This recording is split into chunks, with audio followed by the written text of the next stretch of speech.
Hello and welcome. Crisis rocking All Progressives Congress over its zoning arrangement for the 10th Assembly takes a new twist as aggrieved senators-elect threaten to jettison arrangement. And Vice President Professor Yemi flags off dredging and hydrographic survey of Orashi-Uguta River waterways to the Atlantic Ocean. On business news tonight, Nigeria falls behind Angola as Africa's top oil producer after suffering the biggest production decline in the month of April. On sports news tonight, federal government approves construction of high-performance center for athletes at the Moshood Abiola National Stadium in Abuja. Abuja, the nation's capital, another batch of 123 Nigerians, all students, are back in the country in ongoing efforts to evacuate Nigerians stranded in war-torn Sudan. And in international news from London, the UK has confirmed it is supplying Ukraine with long-range missiles that it requested for its fight against invading Russian forces.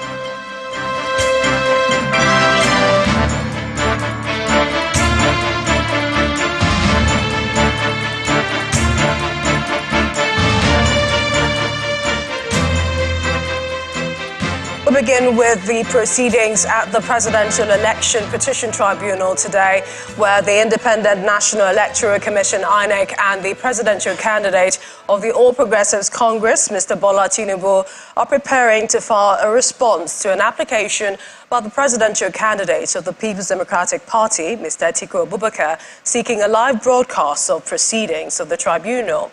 Mr. Abubakar, who is challenging the outcome of the February 25 presidential election, says televising the proceedings would enhance public confidence in the judiciary. Earlier, counsel to Mr. Atiku Abubakar and the PDP, Chris Uche, told the courts that the parties in the suit have met and harmonized issues for determination. The tribunal consequently adjourned the pre-hearing to the 18th of May. Our correspondent, Emanuela Ekele, reports.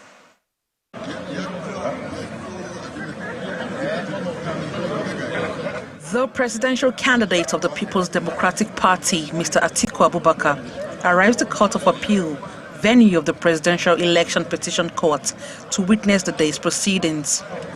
He is accompanied by some former governors and the former national chairman of the party, Mr. Uche Secondus.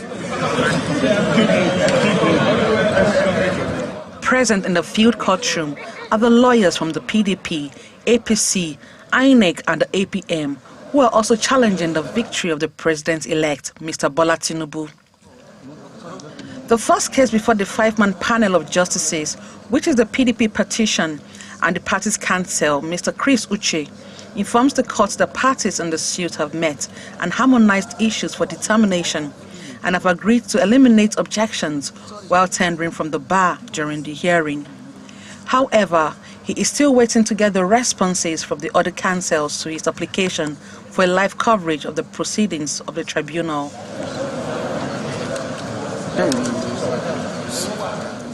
The counsels assured the court that they would file their processes in a number of days. Meanwhile, the petition of the Allied People's Movement, APM, also came up for hearing. Counsel representing parties in the matter said that they have agreed to have a meeting on Monday and Tuesday to harmonize their processes. The tribunal consequently adjourned the petitions to May 18 for continuation.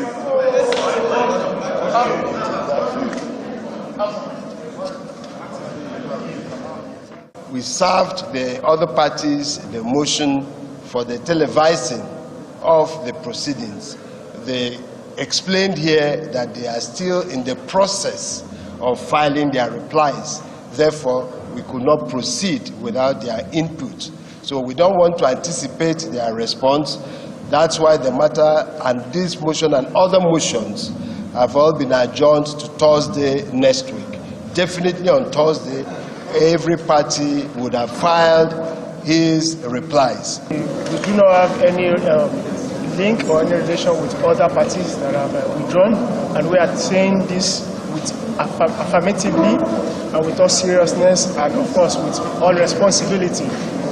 that we do not have any intention of withdrawing our petition. According to the parties, streamlining their documents to be tendered before the tribunal will hope an expeditious hearing of the case when they return on May 18. Emanuela Ekele, Channels Television News. Away from the tribunal, the crisis rocking the All Progressives Congress APC over its backing of some candidates for leadership positions in the 10th National Assembly is far from being over. Today, some aggrieved aspirants for the office of the President of Senate openly informed the party's National Working Committee of their intention to disobey the zoning arrangement that nominated Senator Godswill Akpabio as the party's preferred candidate. The aggrieved senators insist that it is undemocratic and unconstitutional to microzone the position of the President of Senate to an individual. The National Working Committee of the All Progressives Congress again hosts some newly elected members of the National Assembly at the headquarters of the party in Abuja. These are senators elected on the platform of the APC, and they're not here for pleasantries. They're not happy with the zoning arrangement of the leadership of the 10th National Assembly. Justice needs to be done. We all know the tabulation. We know what it is.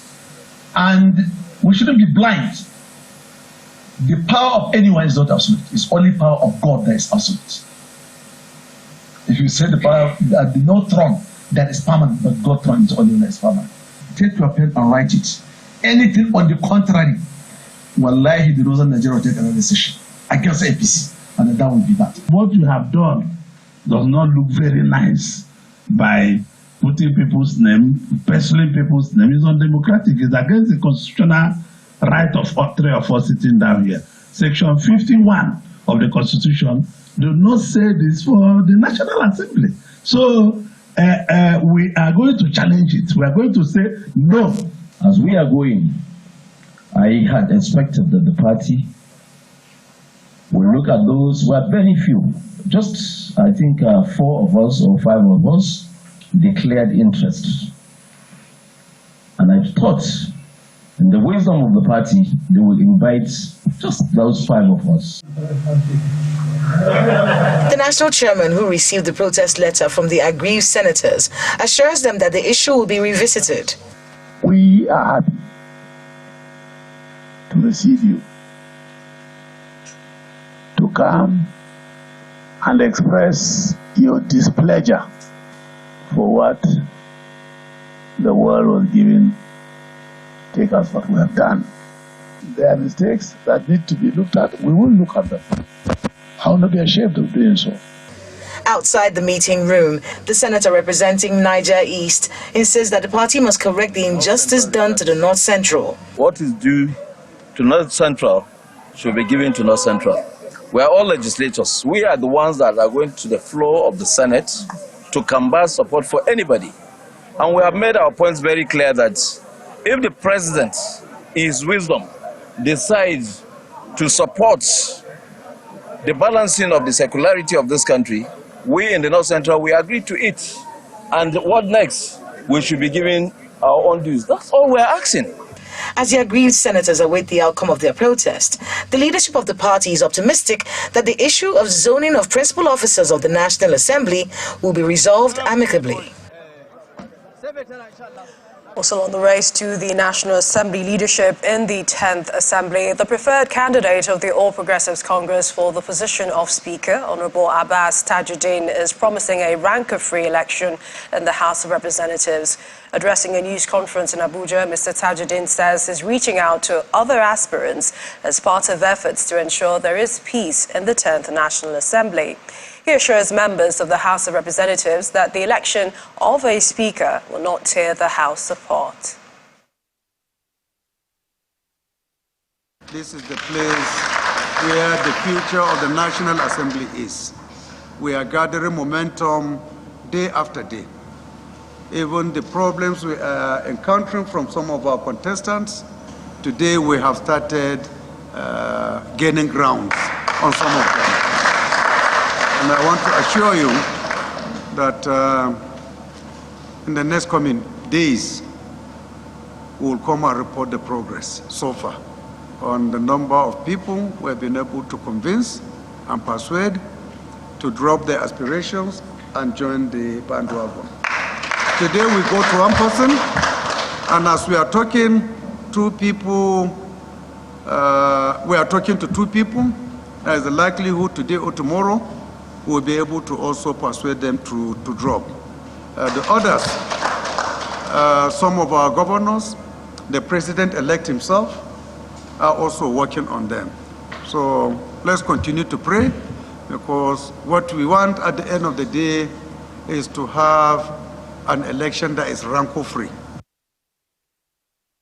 And away from the 10th National Assembly leadership, the Vice President, Professor Yemi Osinbajo, has officially flagged off the dredging and hydrographic survey of the proposed sea access route of the Evacuation waterways to the Atlantic Ocean. During the flag-off ceremony at the bank of the Oguta Lake in Oguta Local Government Area, Imo State, the Vice President says the project is one that will hugely benefit the state, Nigeria, and the entire West Africa. He says the project will also stimulate exports and imports, as well as help the Nigerian Navy check crude oil theft along the region. A memorable day for the people of Oguta and Imo State in general, as they witness the start of a new era in the economic renaissance of the state. This is because the federal government has given nod to the dredging of Urashi-Oguta River project. The route has never been dredged, and there are no navigational aids to facilitate safe navigation. Consequently, pre-dredging hydrographic survey of this critical river access could not have come at a better time than now. It is one project that will bring a lot of economic prosperity to the people here. As has been pointed out, it will do a lot in terms of security of the area. Then one after another, dignitaries at the event share their thoughts on the Urashi-Oguta dredging project. We need this opening to the sea. It will not only protect us, it will protect our resources. That is the oil that comes from here. Opening up this route will open up the best agricultural land in the whole of West Africa. And if you check the study will confirm it. I want to assure every citizens, every sons and daughter of Imo State that this project has come to stay. For the Imo State Governor, Hope Uzodimma, the flag-off of this project is a dream come true. To further boost the economy of the region, my administration intends to establish an industrial cluster around the region to trigger industrial development. The emphasis shall be on the industries that will use the large gas deposits in the area as raw materials for production. As you know, Imo State has the largest gas deposit in Nigeria today. The Vice President, Yemi Osinbajo, commends the Imo State Governor, Hope Uzodimma, for his foresight in collaborating with the federal government to achieve such a feat. Today, we aim to revive this once vibrant and economically strategic channel, furthering job creation and sustainable growth in Imo State and the entire Southeast region, and indeed our nation. By enhancing coastal connectivity and facilitating seamless transportation, the project will promote trade and investment and spur growth in multiple sectors, including shipping, manufacturing, agriculture, and also offer numerous opportunities for the people. This is a symbolic thing. Now that this dredging project has been launched, many are waiting to see the commencement of the exercise and also witness how this will benefit or improve the economy of the state within the shortest possible period. In part two, after the break, Supreme Court adjourned suit filed by leader of the proscribed indigenous people of Biafra, Nnamdi Kanu, over his continued detention by the Department of State Services till September 14. That's in a moment. Do stay with us.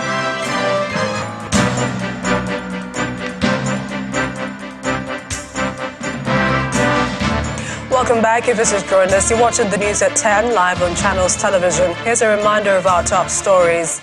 Presidential Election Tribunal adjourns petition by PDP's Atiku Abubakar till May 18 as the Independent National Electoral Commission and the APC presidential candidate Bola Tinubu prepare to file a response to Atiku's application for a live broadcast of proceedings. Crisis rocking the All Progressives Congress over its zoning arrangement for the 10th Assembly takes a new twist as aggrieved senators-elect threaten to jettison arrangement. Vice President Professor Yemi Osinbajo flags off dredging and hydrographic survey of Orashi-Ugota River waterways to the Atlantic Ocean. And U.S. Ambassador to South Africa accuses the country of supplying weapons to Russia despite its professed neutrality in the war in Ukraine.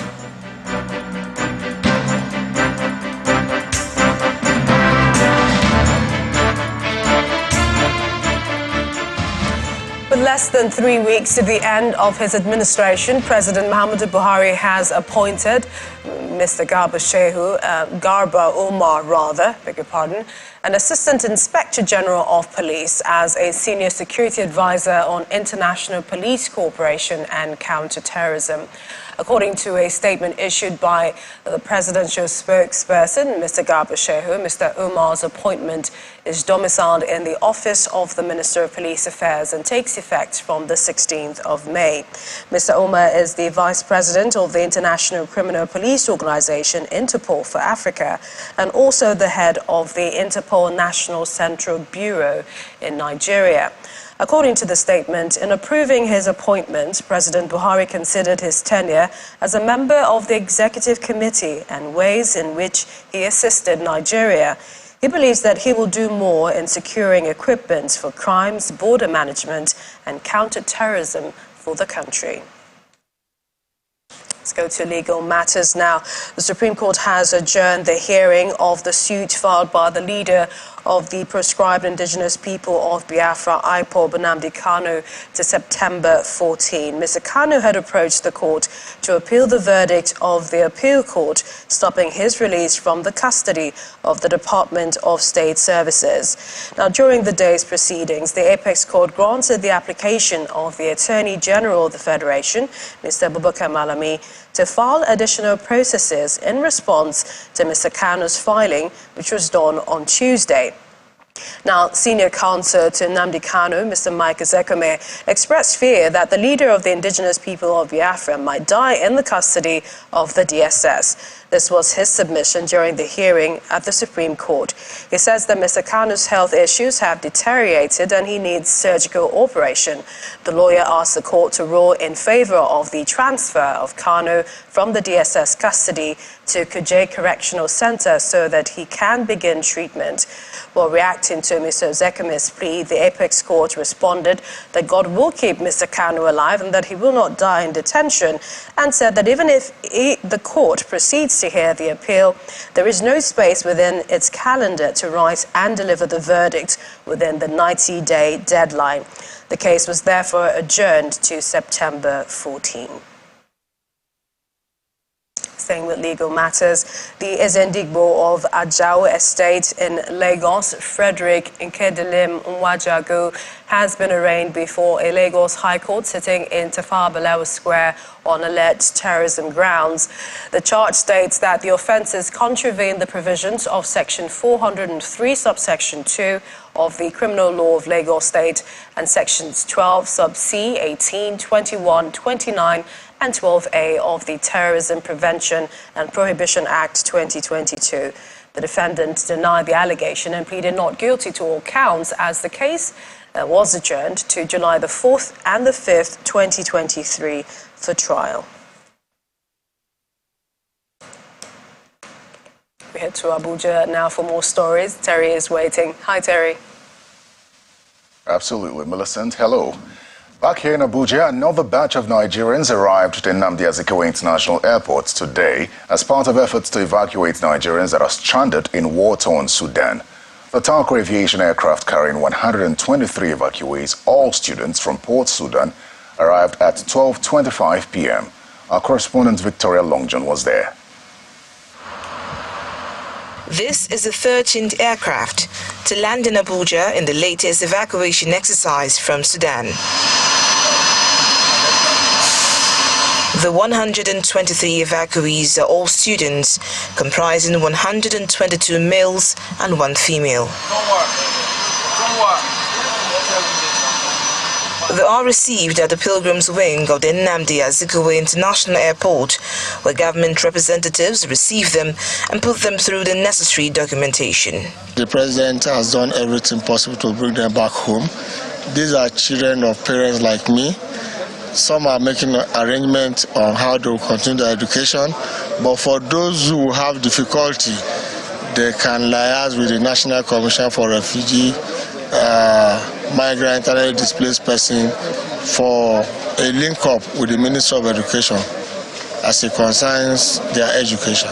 Relieved to be back on home grounds, the returnees are yet to give thought to their next plan of action.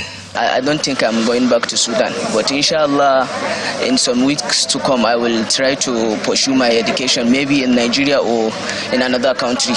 Our plans, if to Sudan has get well now, settled, so we are hoping to go back to Sudan to continue our studies there, inshallah. I'm very happy, but the experience before is terrible. I went to Sudan in 8 March 2023. I spent only 2 months in Sudan and all this crisis happened. Earlier in the day, a Talco Aviation aircraft conveyed 135 Nigerians, mostly students from Sudan, to Abuja. This brings the total number of persons evacuated through the exercise to 2,250. Victoria Longjohn, Channels Television News. The Minister of Interior, Mr. Rauf Aregbesola, says henceforth, state governments will provide feeding and accommodation to prison inmates in their states. He stated this at a 2-day high-level conference on decongestion and corrections administration in Abuja. According to him, this decision is necessitated by the fact that the federal government currently spends over 22 billion naira to feed inmates across the country. Our correspondent, Emperor Simon, reports. This multi-stakeholders meeting is organized to chart a roadmap for decongesting Nigeria's overcrowded correctional facilities.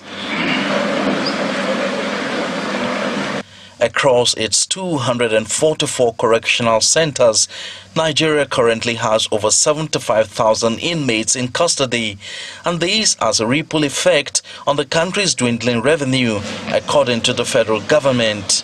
The government has budgeted this year, 2023, 22.44 billion naira just for feeding of inmates. Among the causative factors identified are delay in prosecution of cases and the criminalization of petty offenses by security agencies. The Chief Justice of Nigeria, Justice Olukayode Ariwoola, emphasizes the need for effective collaboration among the 3 arms of government. As for us in the judiciary, this is a reminder of the obvious, interpreting the law the way it should be, and with the fear of the Almighty God at the center of our heart. Our overweight visit to custodial centers will also be increased, with few to setting free those inmates with minor offenses and those that ought not to be there in the first place. The federal government has also put in place some measures to address the challenge, as announced by the Minister of Interior, Mr. Rauf Aregbesola.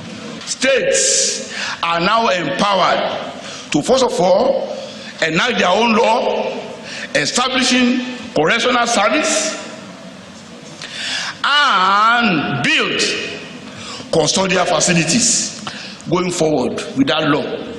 States that don't have their own facility, you pay for your inmates. Federal government cannot bear this burden anymore. It's no longer a responsibility to feed everybody. At the end of the conference, a blueprint document is expected to be developed that will guide decision-making on effective implementation of non-custodial measures to promote effective reformation, rehabilitation and reintegration of inmates. Emperor Simon, Channels Television News. Now to some company news. Leading distributor of mobility product and services in Nigeria, CFAO Motors, has been appointed official distributor of Toyota vehicles in Nigeria, a major milestone for the company. The company at an event to launch its distribution of Toyota vehicles in Lagos says it is ready to offer Nigerians access to quality, durable and affordable Toyota vehicles. CFAO Motors, a subsidiary of CFAO Group, hosts a whole lot of guests, including captains of industries and members of the diplomatic corps in Victoria Island, Lagos, as it breaks its ranks in the automobile industry. After over 120 years as a leading distributor of mobility products and services in Nigeria, the company expresses excitement as an official distributor of Toyota vehicle. We're happy that you're all here. We're happy that this has taken a long time coming, but the most important part is the commitment of CFAO to the Toyota brand, the commitment of CFAO to making sure that Toyota reaches the nooks and crannies of the country and making sure that there's going to be excellent service by CFAO of all Toyota vehicles. The Japanese ambassador to Nigeria speaks glowingly about the Toyota brand in Nigeria. So in Nigeria, vehicles are the primary means of transportation. The durability of Toyota vehicle is a crucial factor in ensuring people and goods are transported safely and securely. So I am convinced that Toyota's reliability and durability cater to the needs of Nigeria. With a range of Toyota vehicles available in its space for customers and car enthusiasts, the company showcases the latest model of the Toyota brand, the Toyota Land Cruiser 300.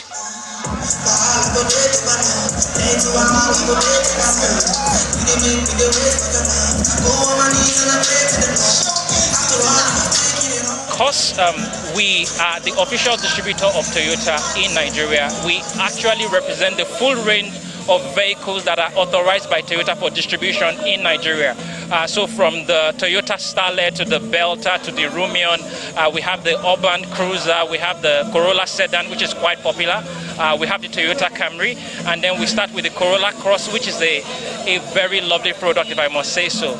CFAO thrilled guests to fun games and other entertainment and a virtual reality experience to inspect some car models.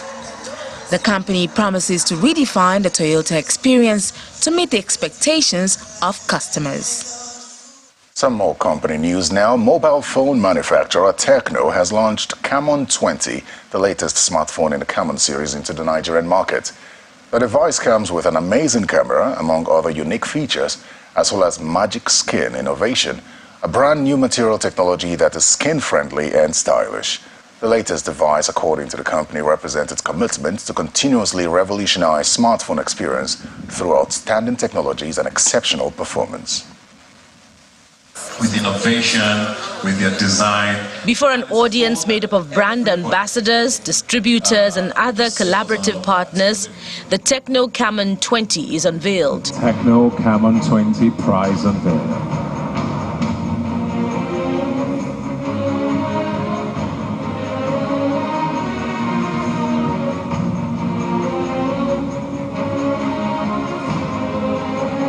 The latest in the Camon series, which emerged as a gold winner at the Muse Design Awards 2023, is built to deliver a combination of high-performance photography, unique design elements, and an outstanding user experience.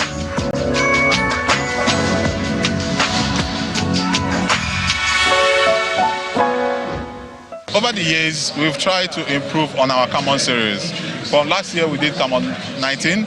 We improved on the camera quality and on the design. So this year again, we are coming back with a better camera, a better design, and a sleek and well-crafted back of Camon 20. Camon 20 series smartphones include the Camon 20, Camon 20 Pro, Camon 20 Pro 5G, and the top-end Camon 20 Premier 5G. So the Camon 20 series is coming as a succession of the Camon 19 series, which we all know has a very clear camera. So with 108 rear camera and 13 MP wide angle camera. It can take stunning pictures even at night. Also, bringing it back to the theme of our launch here, which is fashion in motion, you can take pictures with someone watching or videos is steady. So we know that we're giving you a steady night portrait camera that can take lovely pictures, clear pictures. The Camon 20 launch event also showcases the fusion of tech and fashion. The smartphone device relieves captivating moments where every fashion detail is a masterpiece. Techno says it is guided by its brand essence of stop at nothing and that it is committed to unlocking the best and newest technologies for forward-looking individuals. Make some noise for them, ladies and gentlemen. Put your hands together, put your hands together, put your hands together, ladies and gentlemen. That's all from the nation's capital. Millicent? Terry, and we are continuing here in Lagos with more company news. Sun King, an international solar energy company that designs, distributes, installs and finances solar energy, has launched its new solar inverter in Nigeria. The solar inverter, specifically designed for the Nigerian energy market, will replace expensive fossil fuel power generators, thereby providing homes and businesses with seamless, clean and affordable energy. From selling its first product, solar-powered lights, in Nigeria in 2011, to producing a series of solar panel products to meet the electricity needs of Nigeria, Sun King, an international solar energy solution company, is introducing a new product, Sun King Solar Inverter. Thank you very much. Wow. The company hosts key players in the energy ecosystem to showcase its latest invention. So we look at our customers and we... With 12 years of operations in Nigeria, the managers speak about the evolution of the brand. Ladies and gentlemen, this is the Sun King. And then the unveiling. Absolutely beautiful. Absolutely jaw-dropping.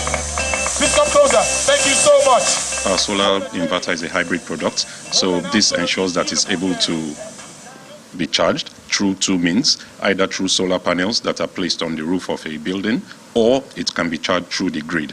So once the grid is available, the inverter is charging. If the grid is not available, the solar panels also charge it. So what this helps is that customers and businesses can have uninterrupted power supply, in that when power cuts out, the inverter takes up because it's already having backup power in it already. Sun King takes ownership of various aspects of the supply chain. We look after the raw materials that go into our products, and we also have quality engineers in the factories to assess the ongoing process of manufacturing and ensure that whatever we get is of the absolute best quality. The solar inverter is said to generate up to 2,000 watts of electricity. It has two sources of energy, solar panel and grid power. It also can power appliances directly. In addition, the Sun King solar inverter has a battery designed to last 10 years, and the product comes with a 3-year warranty. What will energy do for you? The company says the new solar inverter is the initial offering in the planned series of high-performance solar systems it intends to make available to Nigerian households and businesses. Thank our friends from the REA. We thank everyone for coming out today. Time now for business news. Here's Anne Waldo.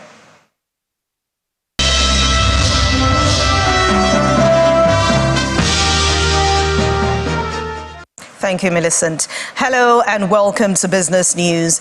Significant decline in crude production recorded last month has pushed Nigeria behind Angola as Africa's largest oil producer among its peers in the Organization of Petroleum Exporting Countries.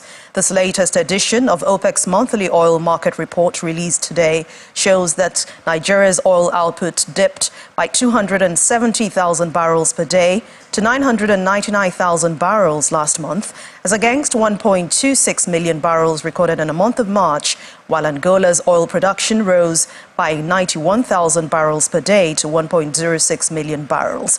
Before now, Angola overtook Nigeria as the continent's top oil producer in May last year, as the country faced the menace of oil theft.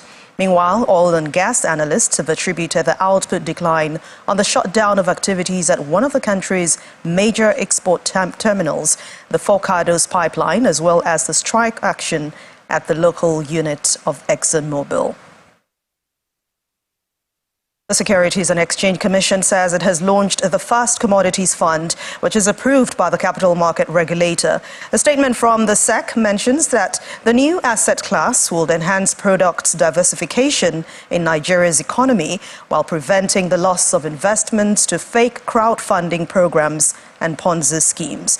The capital market regulator also explains that the launch of the fund will play a major role in the attainment of the 2015 to 2025 Nigerian Capital Market Master Plan of the Commission. Seplat Energy PLC, a leading Nigerian independent energy company listed on both the Nigerian Exchange Limited, the NGX, and the London Stock Exchange, the LSE, has held its 10th annual general meeting in Lagos, Nigeria's commercial capital. The chairman of the board, Mr. Basil Omiye, while conducting proceedings at the AGM, says the Seplat revenue rose by 29.8% to $951.8 million, while profit before tax rose by 15.3% to $204.4 million. For the financial year ended December 2022, the dividend of 15 cents is to be paid to shareholders of the company. We've always believed in Seplat.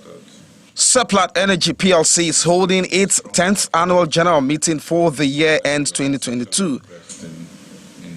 To allow for increased participation among shareholders and stakeholders as a dual-listed company in Nigeria and London, it has opted for a virtual meeting. This meeting is being held virtually in compliance with the Business Facilitation Miscellaneous Provision Act that was passed into law on the 8th of February 2023. The company's total revenue rose by 29.8% to $951.8 million, while profit before tax rose by 15.3% to $204.4 million. We have started 2023 on a very strong note, closing our Q1 2023 at a very strong performance level, and we're looking forward to a good outcome for the entire year 2023. Leading to the part shareholders like to hear. So, with the healthy financial performance and solid cash position, the company's board recommended a special dividend of US 5 cents per share to be paid to shareholders, in addition to the final quarterly dividend of US 2.5 cents per share, bringing the total dividend for the year to US 15 cents per share, or 34 naira 67 kobo. In the absence of questions, I hereby propose that the final dividend at the exchange rate of 17th April 2023, will a shareholder second? Mr. Chairman, my name is Mrs. Bisi Bakari. I second the motion. Seplat play in the upstream sector, but has its eyes firmly fixed on midstream and new energy development. We're looking at gas to power, we're looking at renewable energy, especially big emphasis on solar. There'll be an announcement at some point in time when we'll make final investment decision on the renewable energy portfolio. Our success rests on the quality of people we have. We are very committed and strong quality people, and we have a really strong work ethics and culture. I think that's really what's helping the company in this, what I call, very difficult time. It's a differentiator, and unless you do that, you can't really think of growing. You know, we are thinking of growing, so we start from building the people and the culture and the technology we need, and then we are ready to go. The focus, they say, is to increase access to energy, reduce emissions, and transform the economy.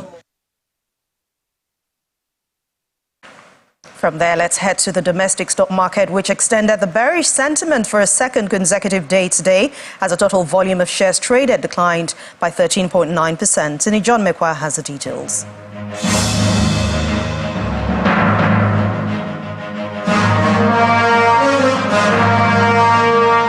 Thank you so much. Welcome to the Stock Market Report. Well, Adova with a 2 naira 20 kobo gain on its share price. MRS, a 2 naira 75 kobo gain on its share price. They are the major positive on the NGX on Thursday, and their gains were strong enough to keep the oil and gas counter up. We see it up 1.34%. The figures, profit taking is their story for tonight. So banking is down 1.35%, while for consumers at 0.10%. International breweries and Honeywell flour. Profit taking seems to be setting in on that. Now, the summary of all of this is captured by the all share. It's down, not as bad as yesterday, thankfully. It's down 0.09%, and we're still on to 52,161.24, and the market cap is still at 28.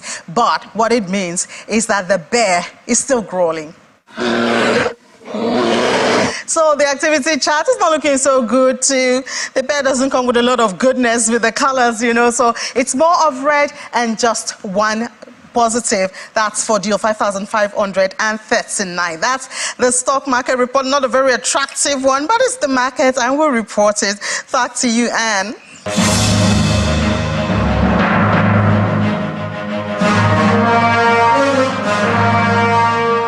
Outside our shores, the Bank of England has raised interest rates by 0.25 point to 4.5%, as its forecast inflation will stay higher for the longer period than previously expected, and the economy will perform more strongly.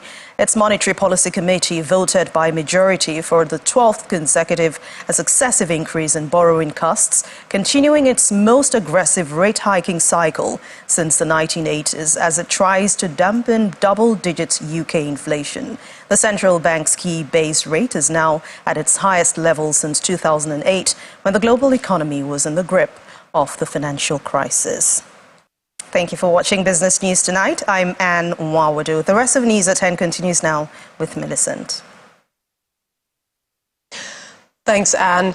The International Fund for Agricultural Development, IFAD, says it will continue to partner with the federal government to ensure a reduction in the percentage of food insecurity in the country. Country Director of IFAD Nigeria, who made this known in Abuja during the presentation of the second National Nigeria IFAD Country Strategic Opportunities Program workshop, says the international agency recorded tremendous level of success in its partnership with the federal government to support activities of smallholder farmers. We are pleased that through this partnership, for example, many of our rice, cassava producers have improved the yields, so they are able to produce more with lesser input, for example. This means that it translates into more food at, I would say, also less cost. And also this scale-up of production translates into income for farmers and job opportunities for youth. All these elements put together are conducive for the economic growth of the country, and this is what we want to bring to scale in the new cooperation strategy that we are developing under the leadership of the government and in close coordination and cooperation with the smallholder farmers. You have seen them, about 30 of them are here from different states to see how we can integrate the finding of the consultation. Away from food insecurity, at least 2 persons have sustained serious injuries in a fight that erupted between members of the Hausa community in Ekiti State as well as officers of the Amotekun security outfit. The Amotekun men, acting on the instruction of the Ado local government authorities, had tried to enforce a relocation order for the Hausa traders and residents of another area in the state to a new location provided for them. It took the intervention of police special squad and officers to calm the crisis there after the traders resisted the Amotekun officers. Leader of the Hausa community in the state capital says those occupying the area in contention have been resistant to his instruction for them to relocate to the newly provided business area. The police spokesperson in Ekiti State, Mr. Sunday Abutu, in a statement confirmed that 4 suspects have been arrested over the incident, giving assurances that the police is working to restore peace in the area. This morning, as they met me, they brought that shield But what I heard was that maybe there is one Hausa man that was tied. Maybe they saw him there, and that Hausa is helping them maybe to pack this what they are selling. So they saw him there, according to the information I received. Then from there, maybe they are dragging. I don't know the outcome. Now, when I was trying maybe to rescue this boy, because now these people just came. So some of my people said, please leave this place, because I don't want to leave the place before.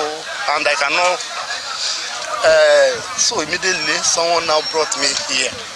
So later I don't know, but we are trying to call the security agencies, and they tried their best. And to the foreign scene, U.S. Ambassador to South Africa, Ruben Brigetti, has accused the country of supplying weapons to Russia despite its professed neutrality in the war in Ukraine. Mr. Brigetti claimed that a Russian ship was loaded with ammunition and arms in Cape Town in December last year. A statement from President Cyril Ramaphosa's office has described the claim as disappointing for lack of evidence. Here's Simon Pusey with other international stories and around the world in 5. Good evening and welcome to the Channel's studios here in London with your international news around the world in 5. The UK has confirmed it is supplying Ukraine with long-range missiles it requested for its fight against invading Russian forces. The Storm Shadow cruise missile has a range of over 250 kilometers, according to the manufacturer. The weapons will give Ukraine new capabilities as it prepares a counter-offensive against Russia. They are fired from aircraft, so the longer range means Ukrainian pilots will be able to stay further from the front lines. Once launched, the Storm Shadow drops to low altitude to avoid detection by enemy radar before latching onto its target with an infrared seeker. Mr. Deputy Speaker, as I've said many times in the past, we simply will not stand by while Russia kills civilians. We've seen what Ukrainians can do when they have the right capabilities. Today I can confirm that the UK is donating Storm Shadow missiles to Ukraine. Storm Shadow is a long-range, conventional-only precision strike capability. It complements the long-range systems already gifted, including HIMARS and Harpoon missiles, as well as Ukraine's own Neptune cruise missile and longer-range missions elsewhere gifted. Israeli airstrikes have killed the head of Islamic Jihad's rocket force in Gaza, part of an operation that has killed 25 people, including women and children, this week. Egypt was set to host senior Islamic Jihad official Mohammed al-Hindi in Cairo later in the day, part of mediation efforts to end the fighting. Ali Ghali was the 4th senior Islamic Jihad commander killed since Israel began striking Gaza in pre-dawn raids on Tuesday. The death toll in the raids includes at least 5 women and 5 children. Turkish presidential election candidate Muharrem İnce, one of 4 contesting Sunday's vote, says he has withdrawn in a potential boost to the main rival of President Tayyip Erdogan. In a statement, İnce blamed an apparent smear campaign against him as the reason behind his decision to pull out from the race. Before his withdrawal, İnce was one of 4 candidates in the vote alongside Erdogan. A survey earlier showed Erdogan lagging behind first place by more than 5 percentage points ahead of the election on Sunday. Members of the media and journalists have gathered at the Al Jazeera campus in Doha for an event marking 1 year since the killing of Shireen Abu Akleh. Audience members stood holding placards that read "Justice for Shireen." Abu Akleh was one of the most recognizable journalists covering Israeli-occupied territories and was shot dead on May the 11th last year during an Israeli raid in the West Bank city of Jenin. Her family say they are still waiting for justice. A year after my aunt was killed, we're still in so much pain. The past year was one of the most, if not the most devastating year that my family and I had to experience. Shireen was killed nearly a year ago, and until this day, we still wake up in pain. We're still missing her. We're still suffering and trying to mourn her loss. 2 people have been killed in a shooting at a Mercedes-Benz factory in southwestern Germany. A 53-year-old man entered the production hall at the plant in Sindelfingen and opened fire, shooting 2 44-year-old men. One of the victims died at the scene and the other died later in hospital. No one else was hurt. Police said security staff detained the suspect and handed him over to officers who arrested him without resistance. A van transporting oxygen gas canisters has exploded in a Milan street, injuring one person and setting nearby cars and motorbikes on fire. The city's mayor ruled out foul play and confirmed that no one had died in the incident. Firefighters quickly extinguished the blaze, which had sent clouds of thick black smoke into the sky. Eyewitnesses said the fire appeared to have spread to a nearby building, which was evacuated. A local school was also evacuated. And dog lovers gathered in San Diego in California to enter their furry animals into the annual Puppy Prom. Lots of pampered pets dressed in glamorous outfits and sparkly costumes gathered to determine who was best dressed in the show. This year, Bear the Yorkshire Terrier dressed in a blue outfit with gold crown and was awarded Doggy King, while Bitsy, another Yorkshire Terrier who had her own tiny car, snapped up the coveted Doggy Queen title. The Puppy Prom raises money to help the centre look after rescued and abandoned dogs. And that's your international news around the world in 5. Now back to the Channel studios in Lagos.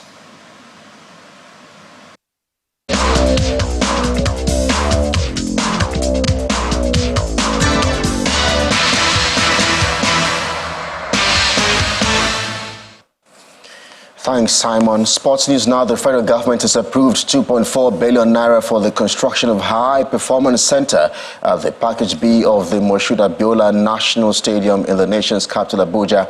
The Minister of Youth and Sports Development, Sunday Dare, says the new High Performance Center is an inbuilt maintenance structure in its life cycle design. He has the global sports development practice as High Performance Center as a major component of its conditioning its athletes.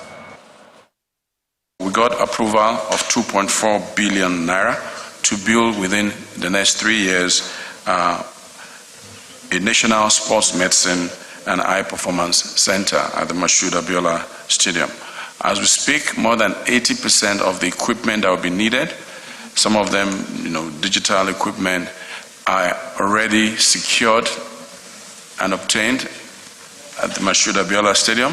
What we need is to construct the specialized building where we're going to install all of this. And if this is done, the number one high-performance center in the whole of the African continent is the one in South Africa. And if we're able to complete the one in Abuja here, that will be the second one in Africa.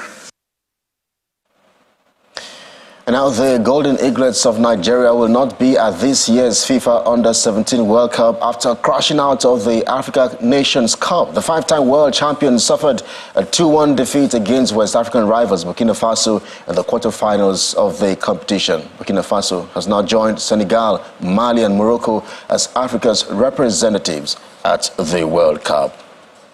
In the UEFA Europa League, Federico Gatti headed home in the 97th minute to earn Juventus a 1-0 draw against Sevilla in their semi-final first leg encounter. Moroccan forward Youssouf El Nesri gave the six-time champions the lead in the first half, and they seemed set to take that advantage back to Sevilla before Gatti's late intervention. Eduardo Bofi scored in the other game, the only goal of the game in the 63rd minute at the Rome Olympic Stadium as Roma edged Bayer Leverkusen to take a slender lead into next week's second leg in Germany. And that's Sports News Tonight. I'm Kelly Egiga. It's back to Millicent.